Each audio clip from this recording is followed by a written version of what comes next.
नमस्कार, प्रणाम। जो भी इस वीडियो को देख रहे हैं, इस वीडियो में आप सभी का स्वागत है। हमारे भोजपुरी के सुपरस्टार विजय चौहान जी का एक बड़ा ही ज़बरदस्त कांवर गीत आज रिलीज हुआ है। बहुत ही सुपर सॉन्ग है, बहुत ही बवाल सॉन्ग है। यह सॉन्ग विजय चौहान ऑफिशियल यूट्यूब चैनल से रिलीज हुआ है। यह उनका अपना निजी चैनल है।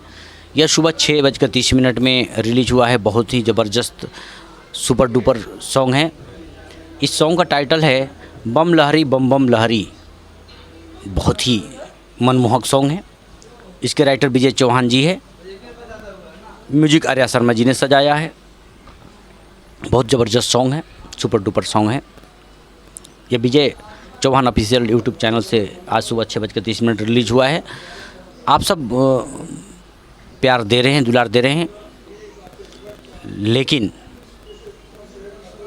मैंने गाना को देखा, मुझे बहुत अच्छा लगा। बहुत ही ज़बरदस्त सॉन्ग है, तो मैंने सोचा आप सबको भी बता दूं, ताकि आप लोग जाइए विजय चौहान यूट्यूब ऑफिशियल चैनल पर और इस गाने को ढेर सारा दुलार प्यार दीजिए। बहुत ही मनमोहक, बहुत ही सुंदर सॉन्ग है।